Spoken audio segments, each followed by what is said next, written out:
Hi అండి, నమస్తే. Welcome to smart Neetu vlogs. ఈరోజు కిడ్స్ లంచ్ బాక్స్ సిరీస్లో డే 4గా కోకోనట్ రైస్ అయితే ప్రిపేర్ చేసేద్దాం.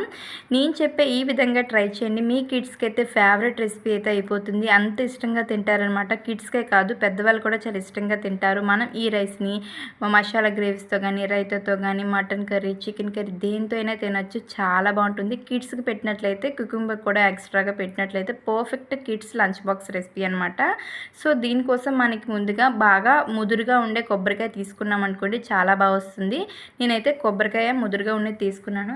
అది ముందు రోజు ఫ్రిడ్జ్లో పెట్టినట్లయితే మనకి పెంక్ అనేది సెపరేట్గా ఊడొచ్చేస్తుంది. మనకి ఎక్కువ శ్రమ పడిన అవసరం లేదనమాట ఫ్రిడ్జ్లో పెట్టి తీసినట్లయితే.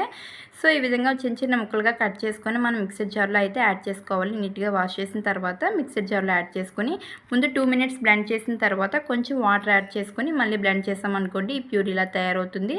సో ఇప్పుడు ఇందులో నుంచి మనం పాలు అనేది సెపరేట్ చేయాలన్నమాట. ఈ పాలు సెపరేట్ చేయడం కోసం కొంచెం ఒక బౌల్ అయితే పెట్టుకోవాలి. మీ దగ్గర స్ట్రైనర్ ఉంటే అది పెట్టుకోవచ్చు, లేదంటే ఇలా కాటన్ క్లాత్ ఏదున్నా వేసుకోవచ్చు. మనకి కాటన్ క్లాత్లో అయితే నేనైతే వేసాను. చక్కగా సెపరేట్ అయ్యేయండి పాలు అయితే మాత్రం.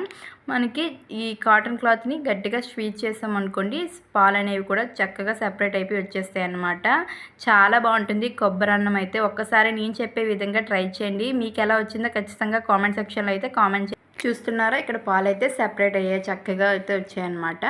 మనకి పాలు అయితే ఎంత వచ్చాయో అంత తీసుకొని కావాలంటే ఎక్స్ట్రాగా కొంచెం వాటర్ అనే యాడ్ చేసేసుకోవచ్చు అనమాట. ప్రాబ్లం ఏం లేదు. ఈ రెసిపీకి అయితే కొబ్బరి పాలతోనే టేస్ట్ అయితే ఉంటుందండి. ముదురుగా కొబ్బరికాయ తీసుకుంటే మనకి పాలు అయితే ఎక్కువగా వస్తాయన్నమాట. నేను మిగతాది కొంచెం వాటర్ వేసి మళ్ళీ గ్రైండ్ చేశాను. సో ఆ వాటర్ అనమాట. ఇప్పుడు కుక్కర్లో ప్రిపేర్ చేసుకుంటున్నాం కాబట్టి నేనైతే 3 టేబుల్ స్పూన్స్ నెయ్యి అయితే వేసుకున్నాను. మీకు నెయ్యి ఇష్టం లేకపోతే కంప్లీట్గా ఆయిల్తో అయితే చేసుకోవచ్చు.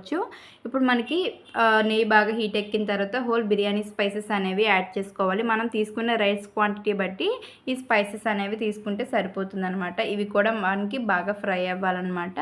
కొంచెం మీడియం ఫ్లేమ్లో ఉంచి ఫ్రై చేసామనుకోండి, చక్కగా ఫ్రై అయిపోతాయి ఇవి కూడా. ఈ ఫ్రై అయిన తర్వాత మనకి మీడియం సైజ్ ఆనియన్ అనేది ఇలా చిన్న చిన్న స్లైసెస్లా కట్ చేసుకొని ఆనియన్స్ని కూడా బాగా ఫ్రై చేసుకోవాలి. ఇవి గోల్డెన్ బ్రౌన్ కలర్ వచ్చేంత వరకు ఫ్రై చేసుకోవాలి. పచ్చిమిర్చి కూడా ఇందులోనే యాడ్ చేసుకోవాలన్నమాట. ఇవి మూడింటిని కూడా చక్కగా ఫ్రై చేసుకోవాలి. చూసారా, చక్కగా ఫ్రై అయ్యాయి. మనకి ఆనియన్స్ అనేవి గోల్డెన్ బ్రౌన్ కలర్లో వస్తే టేస్ట్ బాగుంటుంది. ఇక్కడ ఫ్రెష్గా దంచి పెట్టుకున్న అల్లం వెల్లుల్లి పేస్ట్, అందులోనే నేను కొంచెం కొత్తిమీర కూడా వేసి మిక్స్ చేశాను అనమాట. సో అందుకని చెప్పేసి అది యాడ్ చేసుకున్నాను. అది కూడా బాగా ఫ్రై అయిన తర్వాత కొంచెం కొత్తిమీర, పుదీనా వేసుకొని మనం 30 మినిట్స్ అనేది సోక్ చేసిన రైస్ అయితే వేసుకోవాలి. ఇక్కడ నేను బాస్మతి రైస్ అయితే తీసుకుంటున్నాను. ఈ గ్లాసున్నర అయితే తీసుకున్నాను. సో మనం ఎసరు పోసుకోవాలి కదా, బాస్మతి రైస్కి అయితే రైస్కి గ్లాసున్నర వాటర్ అయితే తీసుకోవాలి. సో నేను గ్లాసున్నర రైస్ తీసుకున్నాను కాబట్టి నేను 2 గ్లాసెస్ ఆఫ్ కోకోనట్ మిల్క్ అయితే తీసుకున్నాను అనమాట. మిల్క్ మీకు సరిపోతే ఎక్స్ట్రాగా వాటర్ కూడా యాడ్ చేసి అందులో వేసుకోవచ్చు. ఇక్కడ రుచికి సరిపడే సాల్ట్ వేసుకొని గరం మసాలా లేదా బిర్యానీ మసాలా అనేది ఫైనల్గా యాడ్ చేసుకోవాలి.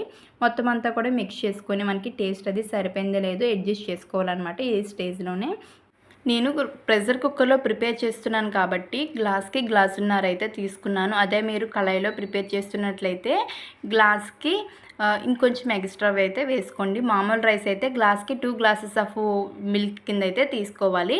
ఇక్కడ ఫైనల్గా కొత్తిమీర, పుదీనా కూడా సన్నగా కట్ చేసి యాడ్ చేసుకున్నాను అనమాట. ఇప్పుడు మనం కుక్కర్ విజిల్ అయితే పెట్టేసుకోవాలి. చక్కగా విజిల్ పెట్టేసుకున్న తర్వాత మీడియం ఫ్లేమ్లో ఉంచితే 1 విజిల్కి సరిపోతుంది. హై ఫ్లేమ్లో పెడితే 3 విజిల్స్కి అయితే పర్ఫెక్ట్గా అయితే పొడిలాడుతూ ఉన్న కొబ్బరి అన్నం అయితే రెడీ అయిపోతుంది.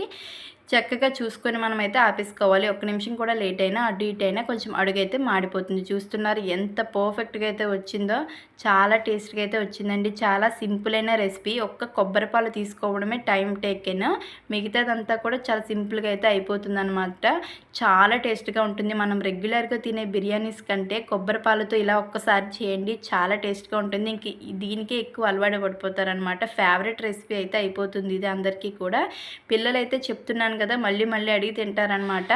సో మీరు ఖచ్చితంగా ఈ రెసిపీని అయితే ట్రై చేసి మీకు ఎలా అనిపించిందో కామెంట్ సెక్షన్లో కామెంట్ చేయడం అస్సలు మర్చిపోవద్దు. అండ్ ఈ వీడియోని మీ ఫ్రెండ్స్ అండ్ ఫ్యామిలీ మెంబర్స్కి ఖచ్చితంగా అయితే షేర్ చేయండి. వాళ్ళకి చాలా బాగా అయితే యూజ్ అవుతుంది. అండ్ మరెన్నో మంచి రెసిపీస్ కోసం మన ఛానల్ అయితే సబ్స్క్రైబ్ చేసుకోవచ్చు కదా. మీకు ఎలాంటి రెసిపీస్ కావాలనేది ఖచ్చితంగా కామెంట్ సెక్షన్లో అయితే కామెంట్ చేసేయండి. మేము ఈ కొబ్బరి అన్నాన్ని అయితే మటన్ కర్రీతో అయితే తీసుకున్నాం అనమాట. కొంచెం మటన్ కర్రీ కుకుంబర్తో అయితే తీసేసుకున్నాము. వీడియో ఎలా అనిపించిందో కామెంట్ చేయండి. వీడియో నచ్చితే చిన్న లైక్ ఇచ్చేయండి.